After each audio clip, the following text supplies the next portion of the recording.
And then cultivate your motivation.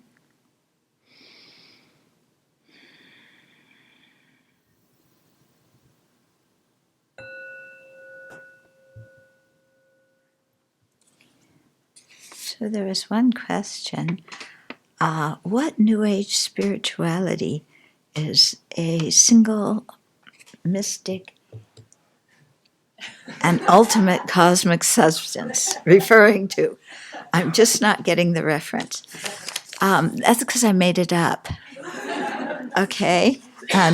My idea was, lots of times in the New Age newspapers, people just make up things using words that sound very spiritual and very exotic in order to allure people. Yeah.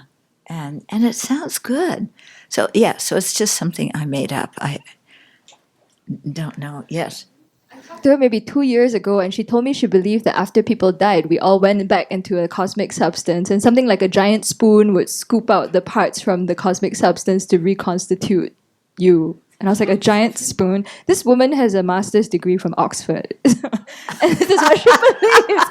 I spent a long time talking to her about the continuity of the mind and the body and what we consider logical, but she was not buying it. So, yeah. Yeah, I was going to say when you were mentioning that is I thought you knew of something called that because I have friends who believe that we all belong to some big thing, and that's where we're all connected one cosmic consciousness. Yeah. Yeah. So, yeah. And the Samkhya school has some degree of that too, where there's one primordial substance that certain things come out of, but then other things come out of other things, Yeah. But yeah, it sounds quite good. But yeah.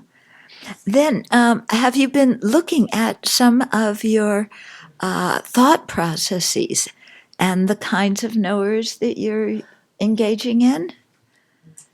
Yeah. What have you discovered in that?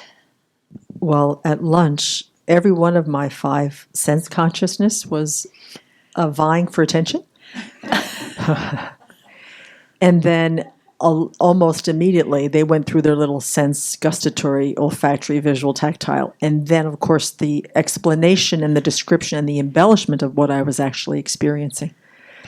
So I find that, and today with the foggy day, I have my sense perception on visual, tactile as far as the cold, but then I immediately tell a story of whether I'm going to evaluate as a pleasant or an unpleasant experience. Mm-hmm. And it all depends on what state of mind I have determines what that experience is going to be. Because I've been loving the teachings, I was in a fairly good mood today. So the fog doesn't really, it's not an aversion, it's more of a neutral, even kind of nice. But to see how much the mood, the flavor of my mind, so much determines what my experience, either sensory or conceptual, is going to be. Yeah. So when you were evaluating it, what kind of mind was that? Well, it was certainly a conceptual mind. Mm-hmm. It was not inattentive.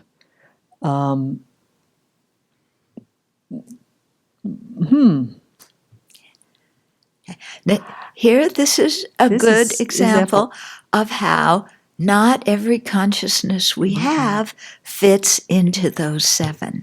Because I don't honestly know what that because it wasn't a correct assumption.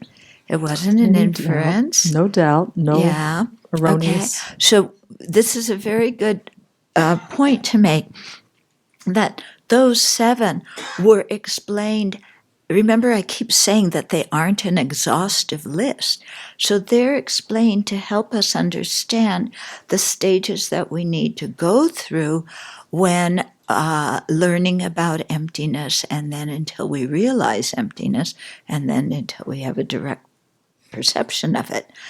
But not all of our consciousnesses are one of those 7.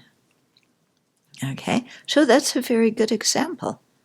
Yeah, you're just thinking about the fog. So I was able to ascertain that when you first asked the question, I thought it would be a combination of the senses and conceptual. Which question? to the reflection of as you go through the day, I think about this, and the more I thought about it, I have a heavy emphasis on conceptualization and storytelling, a result of which means that a lot of my sensory is very inattentive.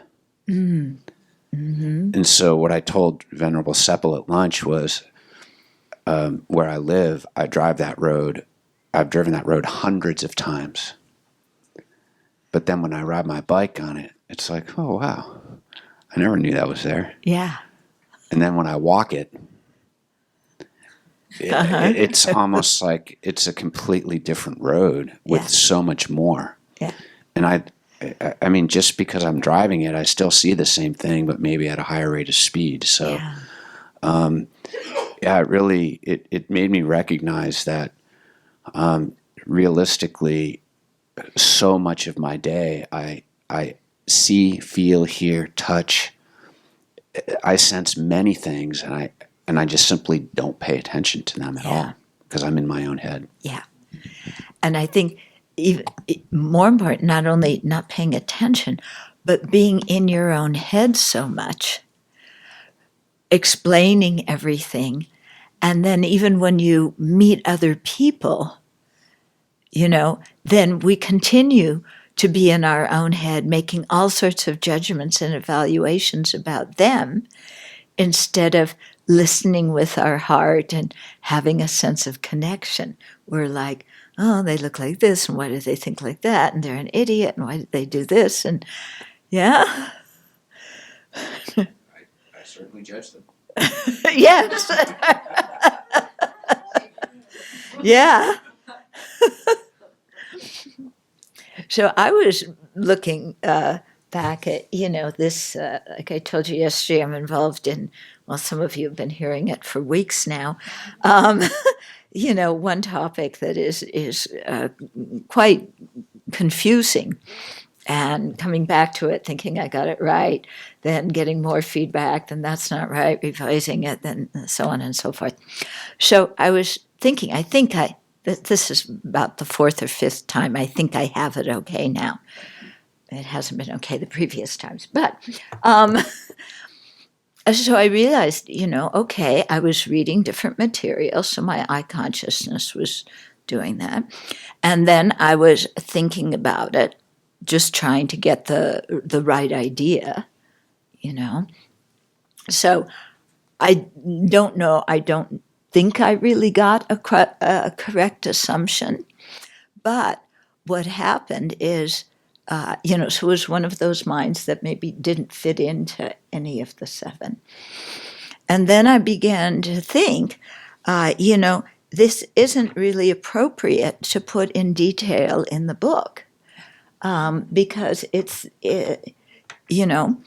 just, first, it's very technical, and second, people don't really need it at this point.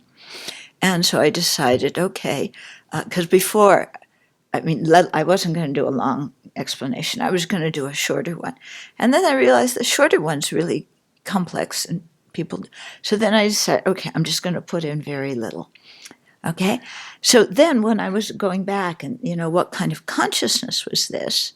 Yeah, I realized that I had actually made a syllogism. This material about such and such a topic is not suitable to be put in volume 4 because, it is too complex for the audience and they don't need to understand it at this point.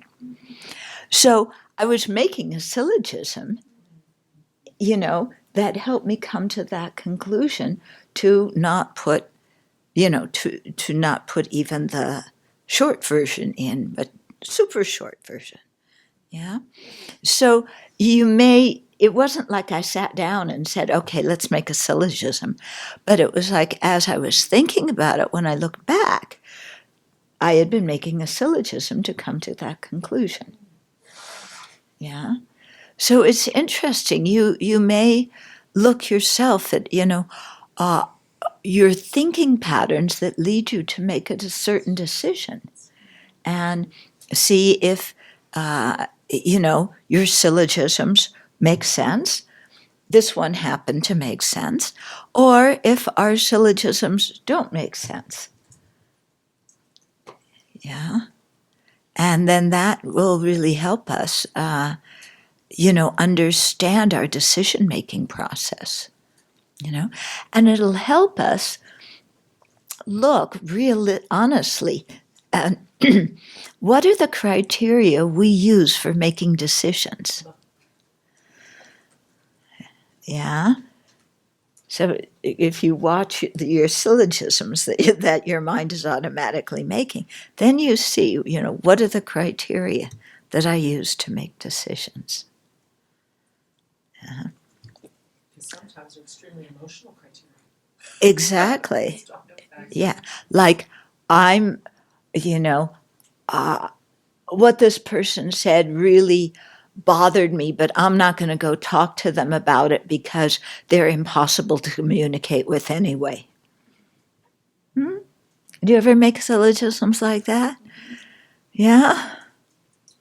I'm not going to go talk to this idiot, because it's impossible to talk to them anyway. Yeah. Now, does that solve the problem that I'm upset about? No. Yeah. Is that person really impossible to communicate with?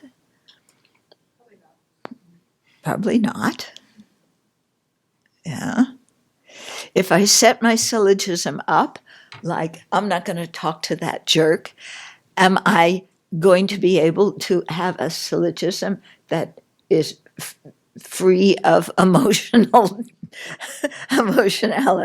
No. Okay. So if you watch these kinds of things come up in your mind, then maybe that's not such a good decision to make. Okay. And I'm trying to do this so that you can get some flavor of how this material is useful in your life. Because when they teach it in the debating text, they don't relate it like this. They just give you the information and that's it. Okay, inferential reliable cognizers in meditation. Okay. So these last two sections, much of this whole chapter, actually, most of this whole chapter, was done in an actual session with His Holiness when I was asking him questions and he was making examples and so on. Yeah. So each chapter is written. Some rely more on the interviews, some rely more on the teachings, some rely more on scripture. So, but this one, it was one where I was asking a lot of questions. And he took the box of tissue and hid it as an example of, inference by power of authoritative testimony. And then then he changed it to the book, in the room. Okay, so inferential reliable cognizers in meditation. All Buddhist traditions share two forms of meditation: serenity, which is principally stabilizing meditation, and insight, which is principally analytical meditation. It is helpful to understand how inferential cognizers relate to these two types of meditation, lest we mistakenly believe that inference is mere intellectualization, unrelated to experience-based insight. In fact, factual inference can have a profound effect on our mind and totally change our outlook. Okay, so even though we're using words like analysis, it doesn't mean you're stuck up in your head, just in some intellectual thing. It means that you're actually deeply thinking and investigating and examining something. And we all know when we deeply investigate something and then it becomes clear to us, that clear conclusion really has an impact on our mind. Okay.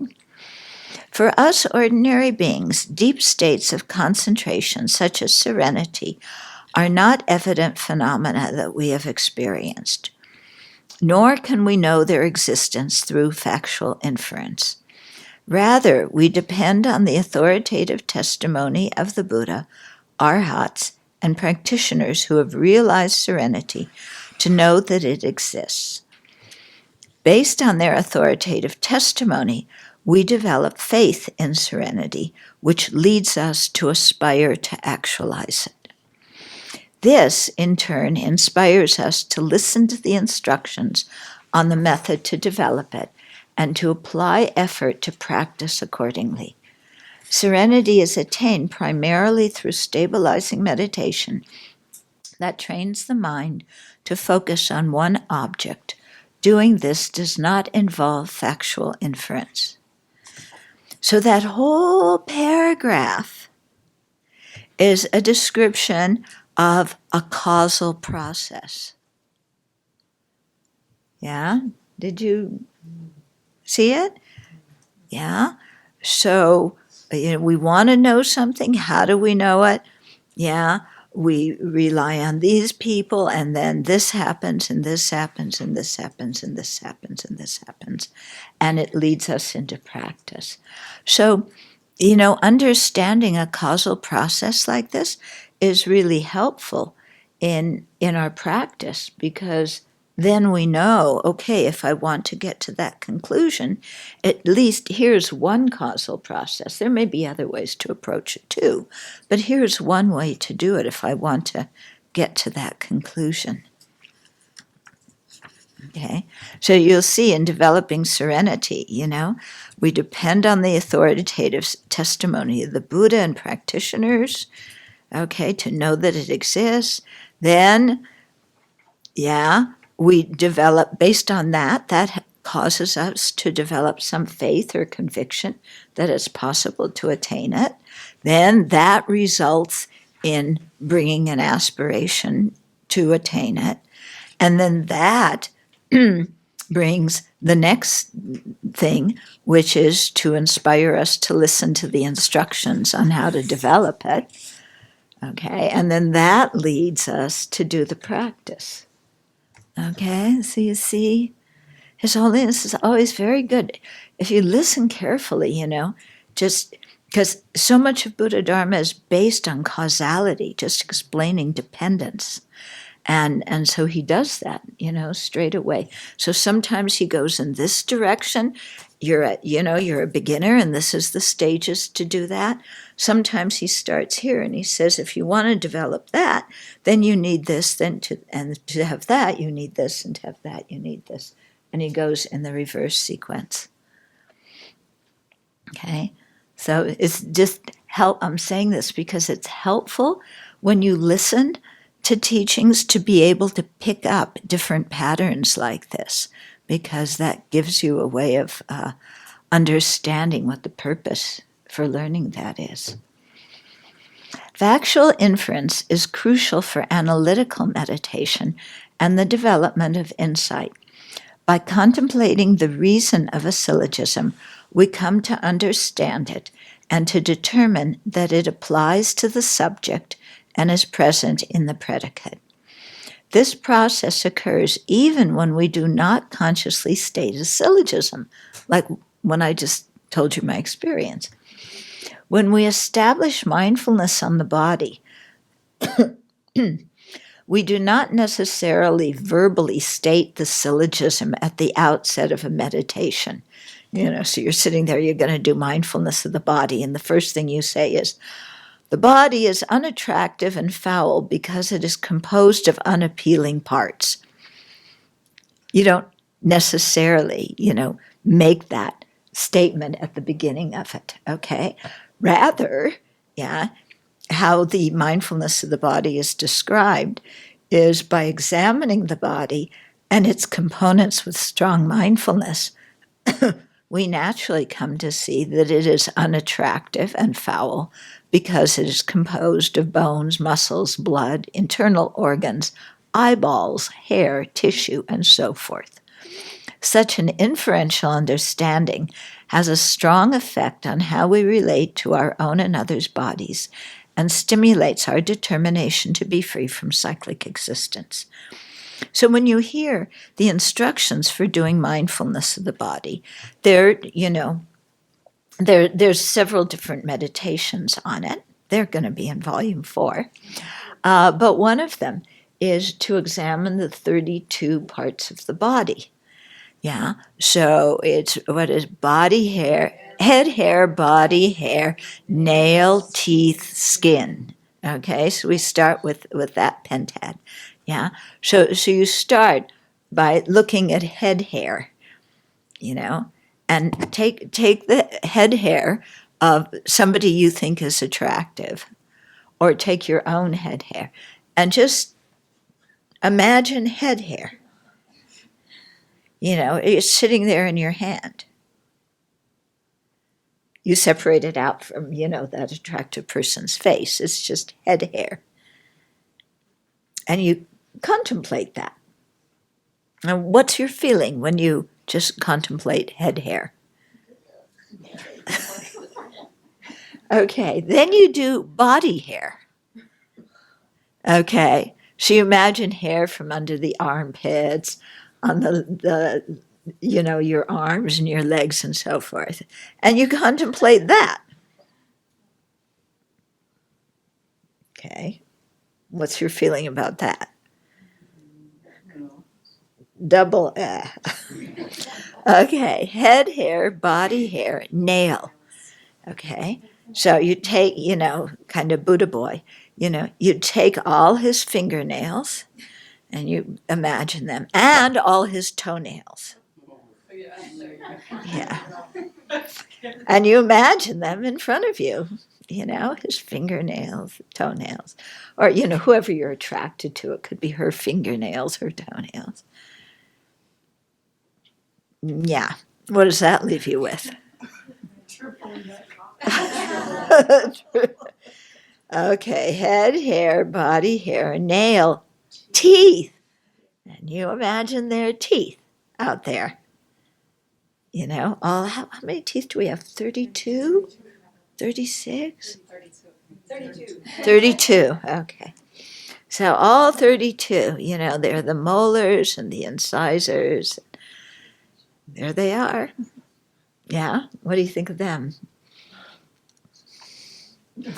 Okay. The head hair, body hair, nail, teeth, skin. You take the skin off their body and you're holding their skin, flabby skin, because you took it off the body, and you're holding that and contemplating that skin. Then what do you get?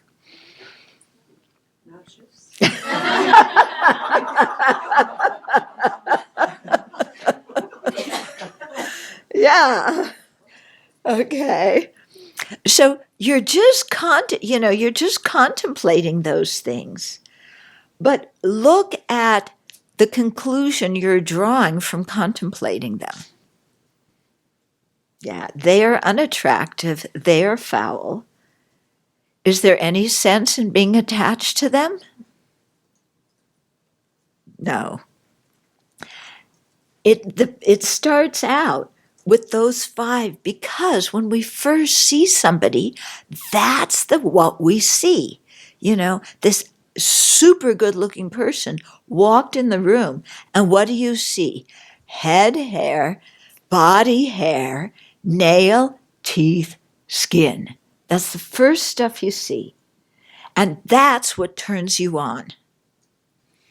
Yeah. You haven't gotten to the kidneys and the intestines. You're just looking at the superficial stuff of the body. Yeah, isn't it true? That's what you see. And you go, wow, so good looking. But then when you do this mindfulness of the body, and you look at each of those parts individually, thinking of them in front of you, is your reaction, oh, so good looking? No, it's like, ugh. Okay. So from just that examination of the parts, you come to the conclusion that the body is foul, unattractive, and there's no use being attached to it. So you actually, wind up coming, even though you're doing your meditation by observation, you actually are making a syllogism. The body is foul because, it's made of unappealing parts, such as head hair, nail hair, no, head hair, body hair, nail, teeth, skin. Okay? So it's interesting because you may be doing a mindfulness meditation, observing something, but at the end, your conclusion, although you're not consciously doing it, is in the form of a syllogism. Okay? So it's interesting that way. And I say this because sometimes people don't see, most of the time, people don't see the link between mindfulness meditation as it's done in Buddhism. I'm not talking about how it's done in your app, okay? But mindfulness meditation as it's done in Buddhism and these kind of philosophical studies. And people say, oh, these studies, debate, syllogism, it's just all intellectual, blah, blah. Doesn't bring you any realizations.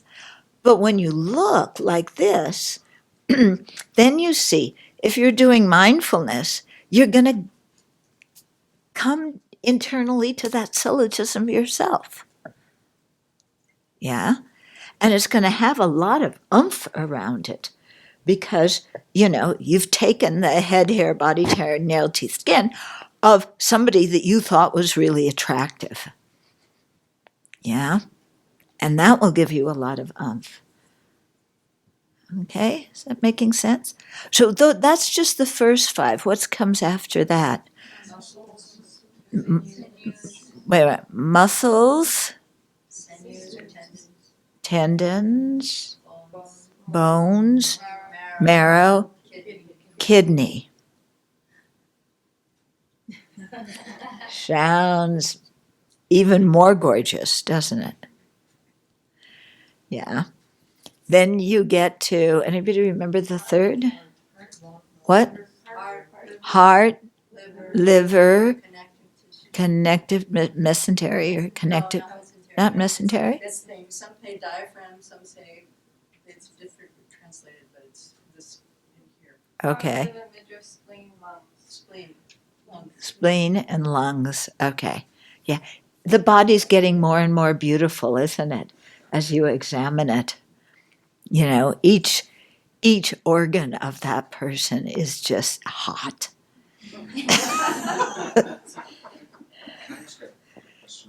Yeah.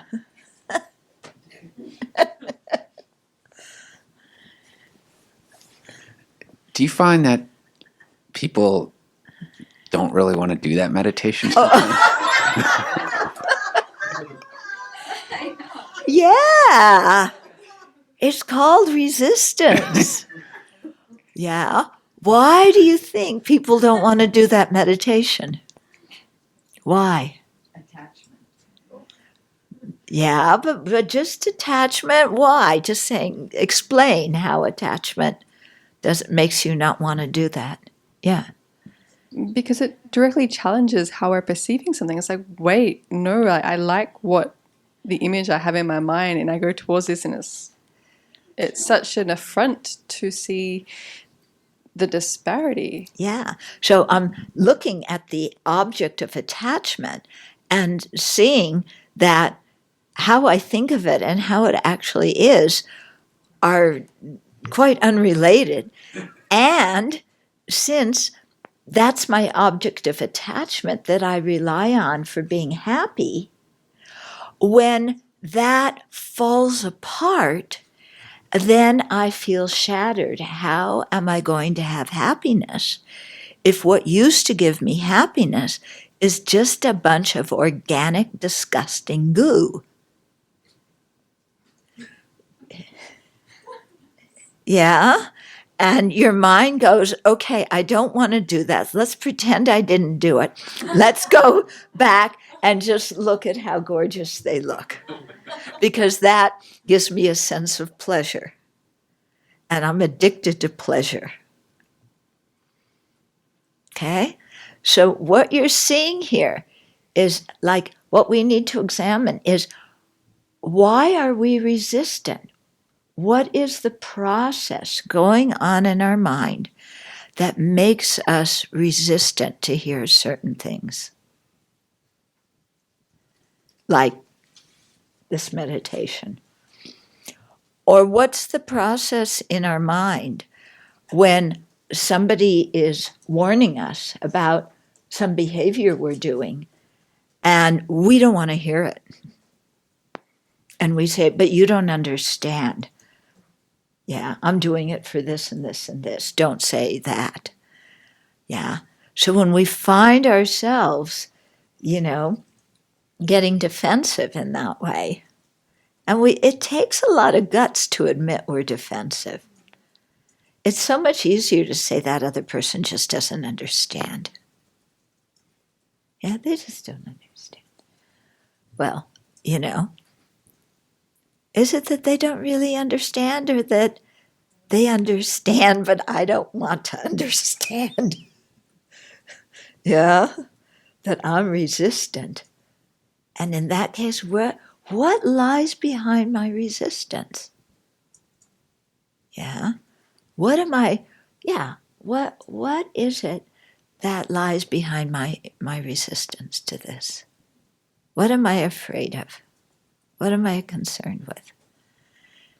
And then, if you're really courageous, look at that and see, is this really something to be afraid of and concerned with? And at first, like with this one, it's like, well, you bet, because if I can't get happiness from this, how am I going to get happiness? And that just takes, that ruins my life. You're telling me that everything I do to get happiness, especially the highest happiness from this gorgeous person, it is, really playing, it's like playing in a sewer. This is not me. You read chapter 8 of Shantideva. You read Nagarjuna. This is not me saying this. Yeah. You read what the Buddha wrote in the scriptures. This is what he said, what they said, not me. Okay.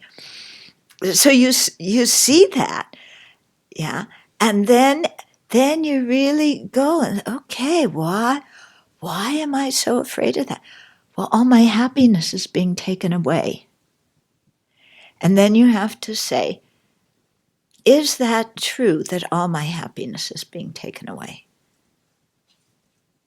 And then you think, well, my samsaric happiness, maybe, I'm seeing is not as wonderful as I thought it was. But there's another kind of happiness I can have. And I can enjoy this kind of worldly happiness if I'm not attached to it. But that's a little bit hard, isn't it? Yeah. We always say that. Yes, you can enjoy it if you're not attached to it. That sounds so good. Lama Yeshe used to say that to us all the time. That's what Tantra says, dear. You enjoy it without attachment. It's perfect. And then you try enjoying something without attachment. Okay, some things that you're not super attached to. The cobbler for lunch. Yeah, it's like, okay, I'm attached to it, I like it, but when it's done, it's done. But then you take the things we're really attached to. I can enjoy this without attachment? Oh, come on, And then you just keep asking yourself questions. Yeah. Yeah. Why am I so attached to this? Yeah. Well, it makes me feel loved and wanted and good looking and attractive and sexy myself. And then you say, then how does, feeling good looking and sexy and attractive oneself benefit me? Does it give me long life?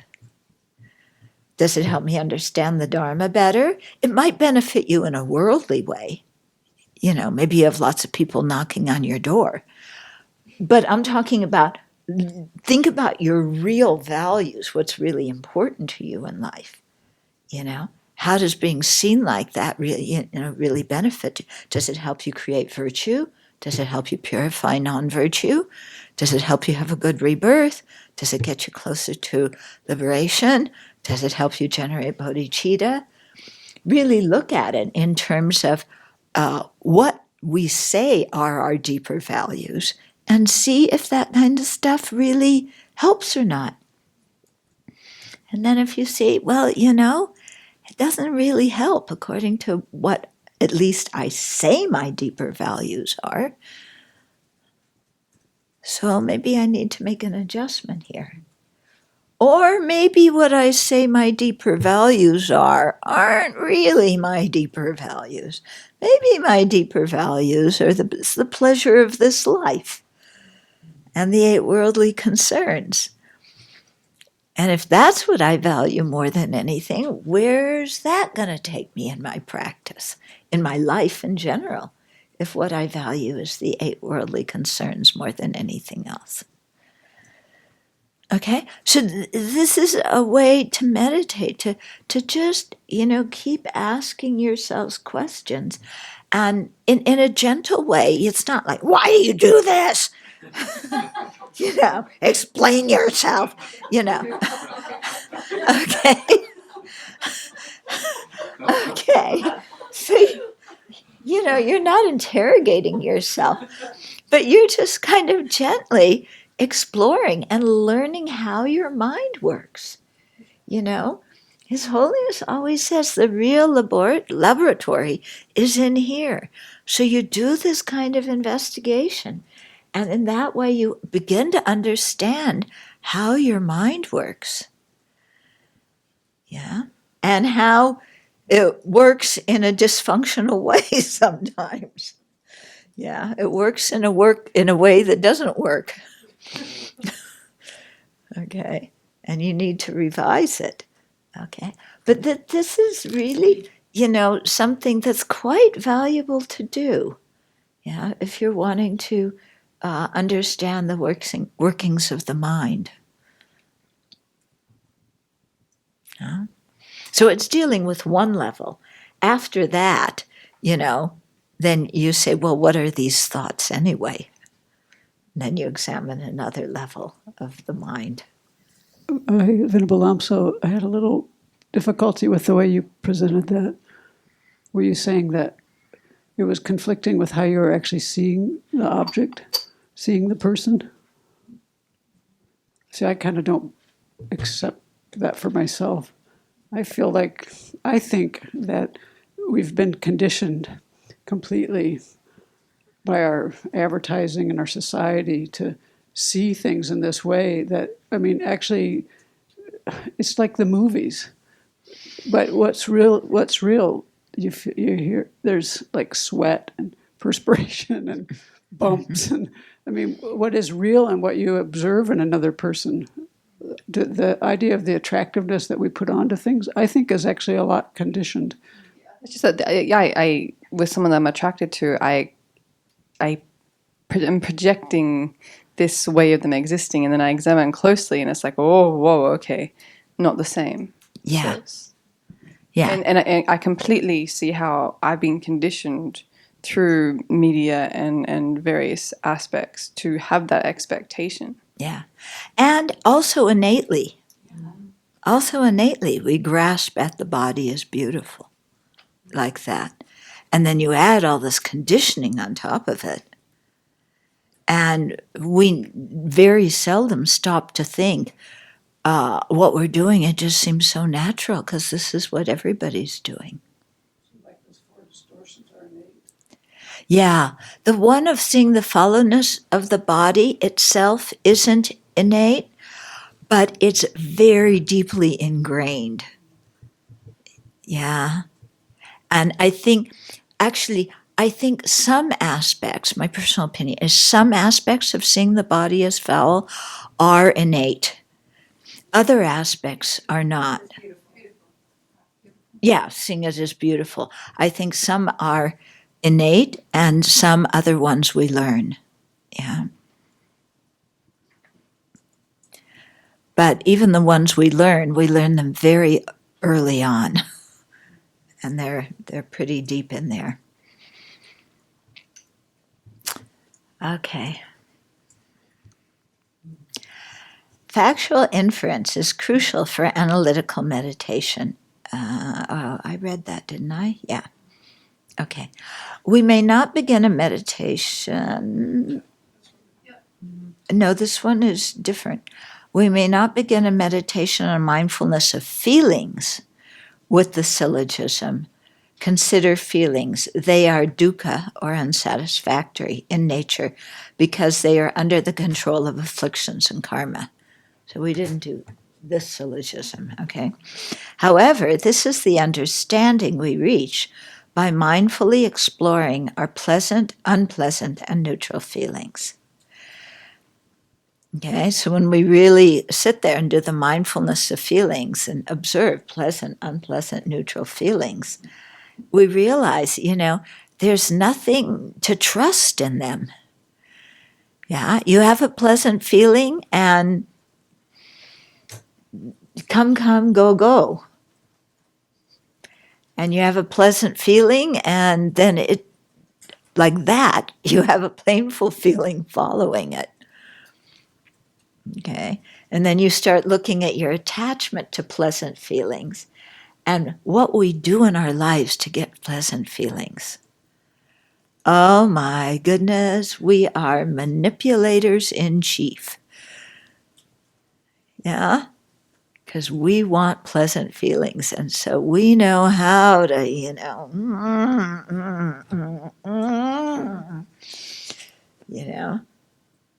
to get our pleasant feeling.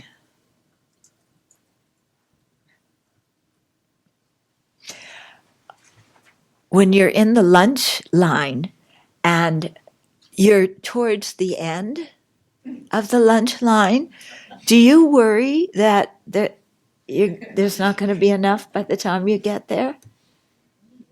When they have eggs for breakfast. Yeah. Count them. You count them to make sure there's enough for you. No. Yeah. You can have mine. I can't stand them. But it's interesting, how we do this.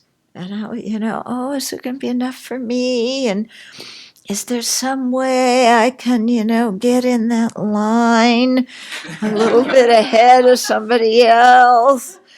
And, why? I'm always in the middle when we start at the front. I'm in the middle when we start at the back. I'm never the first person who gets to go and take what I want. Because you think being the first person is great. You take what you want. No, you have to think all these other people are coming after you. So you can't take everything you want. You want to take more and you don't take it. But if we look, all the time we're trying to find some way to get some pleasure for the self. Mm-hmm. Okay, this leads us to understand that there is no purpose in clinging to samsaric feelings of pleasure. Such knowledge is very freeing and profoundly affects our life. Okay, but again, it needs a lot of practice to really come to that conclusion and believe it, because we are so addicted to pleasure and that we become attached not only to the pleasant feeling, but to the object that we think is the source of the pleasure. Of course, guaranteed, that object can also become the source of pain. But at the time we're attached to it, we're not seeing that it can also be the source of pain. We're seeing it only as the source of pleasure. Yeah. See, so, we begin to see how foolish we are. Yeah, we human beings think we're very intelligent, but sometimes, yeah. Such knowledge is very freeing and profoundly affects our lives. Here again, we see that deep meditation naturally leads us to understand the thesis of a syllogism, even though we do not consciously state a syllogism at the beginning of our meditation. A similar process occurs when establishing mindfulness on the mind, which brings the understanding that the mind is impermanent because it is produced by causes, and when establishing mindfulness on phenomena, through which we understand that all the various mental states are not I or mine, because they are neither identical with nor totally unrelated to the I. In short, although we may not be aware that we are using reasoning to cultivate a correct assumption and then an inferential, reliable cognizer, this is in fact what is happening. Okay? So when you do the 4 mindfulnesses, yeah, just kind of without trying, your mind is, reaching that conclusion. Of course, and the same with Lam Rim meditations. Now, it does happen that sometimes we reach the wrong conclusion. Okay?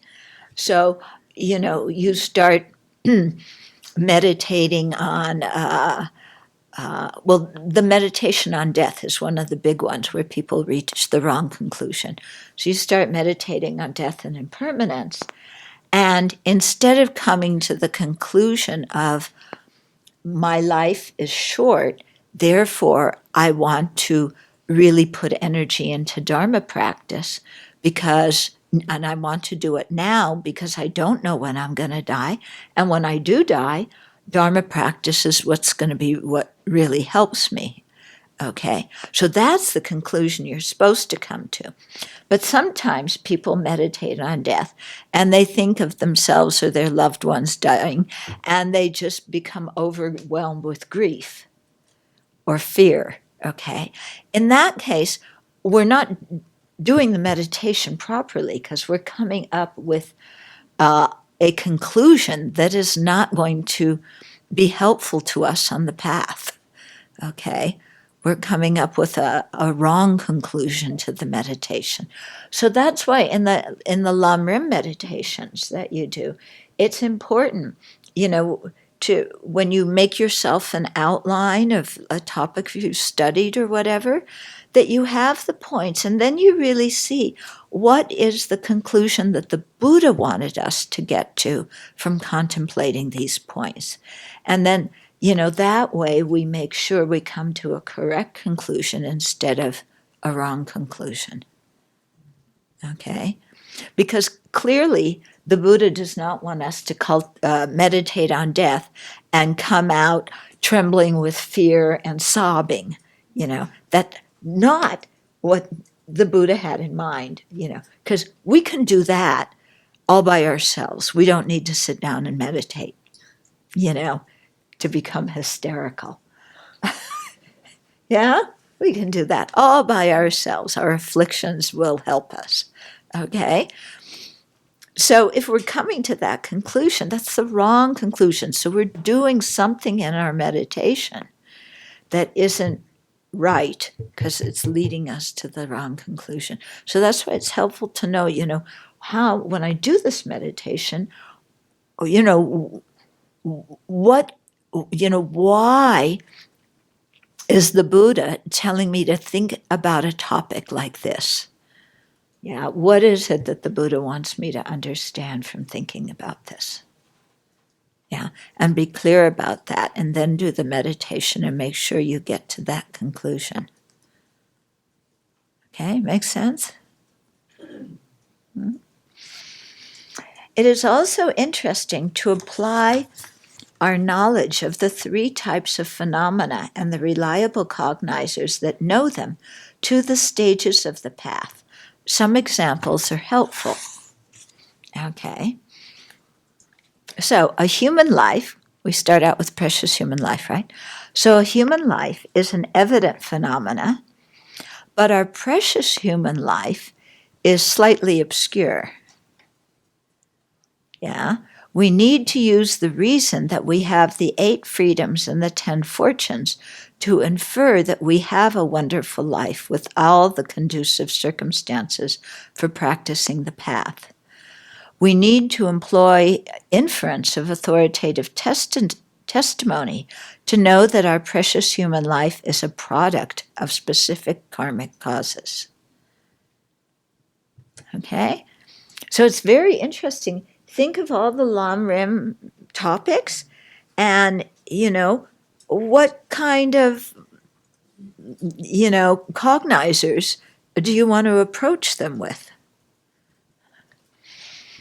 In general, death and course impermanence are evident phenomena. We witness people dying and things breaking. Okay, so we know that by direct perception. But the fact that those of us who are presently alive will die is slightly obscure. We have to use reasoning. Okay, what kind of reasoning will prove that all of us who are presently alive will die? Because we're born. Yeah?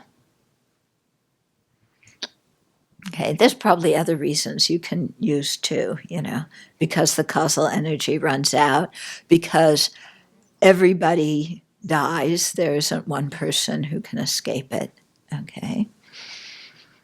We infer it by thinking that we will die because we were born.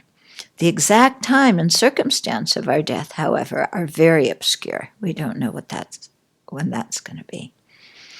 Regarding the meditation on unfortunate rebirths, animals are evident to us. Hell beings and hungry ghosts are very obscure. We know them through inference by authoritative testimony. Even if we have a correct assumption of the existence of these states, we may wonder, how is it possible for a human being to take such a rebirth? Yeah, so even we see animals, we can say, yeah, but how can somebody go from being an intelligent human being, to being a frog? Yeah, or a stink bug, or a moth. Yeah. Here it is helpful to think about the continuity of mind that goes from one life to the next. Rebirth itself can be known through factual inference, but it may take us a while to gain the understandings preliminary to this. Sometimes contemplating passages in the sutras where the Buddha directly speaks about rebirth boosts our understanding. For example, discussing the attainment of a vision of the truth, the Buddha said, he understands a human's unbroken stream of mind that is established in both this world and the next. Okay, so a mind stream that exists in this world, in this life, and in the next one. Okay, the Buddha also refers to a future life that follows death. This lifespan of human beings is short. One has to go on to the future life. One should do what is wholesome and lead the holy life. For one who has taken birth, there is no avoiding death. And so, this is where scriptural citations can be very helpful to us, because we contemplate them and we begin to see that they're true. Yeah. And then that helps us to reach the correct understanding. To wholeheartedly take refuge in the 3 jewels, we must first establish their existence. The best way to do this is to transform our mind into the Dharma jewel, which depends on having a yogic, direct, non-conceptual perceiver of subtle selflessness. This is gained from first having, yeah, so just get one of those, okay? By tomorrow, please. Yeah. So this is gained from first having an inferential, reliable cognizer of selflessness, which is a slightly obscure phenomena. So, okay, the direct, the non-conceptual one, that's like slightly obscure, that's going to be hard. Well, okay, that one's the very obscure, but the conceptual one is slightly obscure. It's a slightly obscure phenomenon, so not as difficult. Yeah. So in his commentary on reliable cognition, Dharmakirti sets out the reasoning proving that it is possible to have a yogic direct perceiver of selflessness. The process begins by having a correct assumption, an understanding derived from hearing. This is deepened by means of the wisdom of reflecting, an inferential cognizer realizing selflessness, which is further enhanced by the wisdom of meditation until it becomes a yogic direct perceiver of selflessness. So there we have the three wisdoms of learning or hearing, reflecting or thinking, and meditation. Yeah. And we also see going from correct assumption to inference to direct perception. This wisdom, which is a true path, is then used to progressively eradicate the afflictions from the mind stream and attain true cessations. The true paths and true cessations are the Dharma jewel. From these, we infer the existence of the Sangha jewel, those beings who have attained those realizations. Following this, we can infer the existence of the Buddha jewel, someone who has eradicated all obscurations. Yeah. So this is a very brief description of an argument that that Nagarjuna makes in his Karikas, the treatise on wisdom that he wrote, which shows how by understanding dependent arising and deepening, through deepening it, it leads you through all these various stages so that you can establish the existence of the three jewels. Okay, I won't go into it now. It's mentioned briefly in Volume 1. We covered it there. At the present moment, our understanding of selflessness and of the process of actualizing true paths and true cessations may be a correct assumption, or maybe we don't even know that process. Yeah? This is sufficient for us to understand, that correct assumption is sufficient for us to understand that the three jewels have the ability to guide us from the dangers of cyclic existence in general and from unfortunate rebirths in particular. Understanding this has the power to impel us to turn to the three jewels for spiritual guidance, which is the purpose of the teaching on refuge. Okay, so here again, His Holiness is presenting a causal process. Think about this. That leads you to understand that, which leads you to investigate this and that, to understand that, and then you go from there. Okay? So you might want to read these paragraphs and write out the steps that he's saying. Okay? Regarding the teaching on karma and its results, so you see he's going through the Lamrim now, the major topics. We're on karma. Some of the results of our actions are evident, while others are slightly obscure or very obscure. An evident result is the reciprocal kindness we receive after treating someone else with care. Yeah? We treat someone else nice. It's like our parents told us, be nice to your friends and they'll be nice to you. Okay? So if we do that, we see it's an evident phenomena. Yes, that happens. Okay? A slightly obscure karmic result is a person's being compassionate from a young age. We can infer that this is due to her having cultivated compassion in previous lives. Barring any inhibiting factors, familiarity with compassion in previous lives will cause compassion to arise easily again in future lives. Okay, so this child has a compassionate nature from a young life, from a young age, because they practiced compassion in a previous life and became very familiar with it. So it becomes a syllogism that you set up like that. Okay.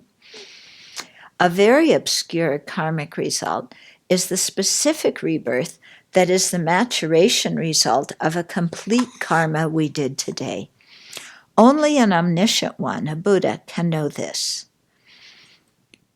Once an old man asked Shariputra to ordain him as a monk. Even with his great clairvoyance, Shariputra could not determine if this man had created the virtuous causes in the past to be able to ordain. It was only after he consulted the Buddha, who saw with his omniscience, that indeed this man had created the virtuous karma, that he was able to become a monastic. Yeah, so even Shariputra couldn't see all the subtle causes and effects regarding this man. And so, the Buddha came, and with his abilities, he was able to see that, yes, that man had created the virtuous karma to, enough virtuous karma to warrant being ordained. And the extra little bit that got him over was because he was the fly and the piece of caca going around the stupa. Okay. The measure of understanding the meditation on karma is gaining an understanding of karma and its results that is sufficient to make us increasingly conscientious of our physical, verbal, and mental actions so that we avoid engaging in harmful actions and are eager to create constructive ones. Okay, so that, if we've done the meditation on karma properly, that's the result we're going to come out with. Okay, sometimes we kind of go towards that result, but we're not completely there. Sometimes we get it intellectually, but it doesn't really create a strong feeling inside of us. All of that is okay, because it's only by doing this repeatedly and, investigating these points again and again and again, that we eventually get it. Yeah? This is gained by understanding the causes of our experiences and results of our actions through direct perception, factual inference, and inference by authoritative testimony as described above. So to really, get a full understanding of karma, we need all those different kinds of reliable cognizers, to come up in our meditation and to come up repetitively. As we've seen in this chapter, reliable cognizers apply to many aspects of our life and our Dharma practice. By learning about them, we will lay a foundation for the critical thinking necessary to correctly understand ever more profound subjects. Okay, so that's why this chapter was put early on in Volume 2. Okay, so even though it's sometimes challenging to read, you had teachings on it, so it was easier. But if you just sit down and read it, sometimes you're going to have to go over this again and again to really understand it. But that's why it was put here, because it lets us know, first of all, that we have to use reasoning to on the path, that it isn't blind belief. And it gives us some of the tools to look at our minds and see the kinds of conclusions, to be able to evaluate what is a correct conclusion and what isn't, and we can evaluate it based on what kind of mind it is that's having that information. Is it, direct perception of an evident phenomena? Is it inference, factual inference for a slightly hidden, slightly obscure phenomena? Is it inference by authoritative testimony for a very obscure phenomena? So, it helps us to, again, look more closely at our mind. Okay, so then your medicine, your in place of dinner tea this evening, okay, is what kind of reliable cognizers know the dukkha of cyclic existence? And two, when you reflect on the kindness of others, what kind of reliable cognizers are at play? Yeah. So look at those two situations and think of, how you learn about it, how you reflect on it, what kind of cognizers are going to be in play there. Okay.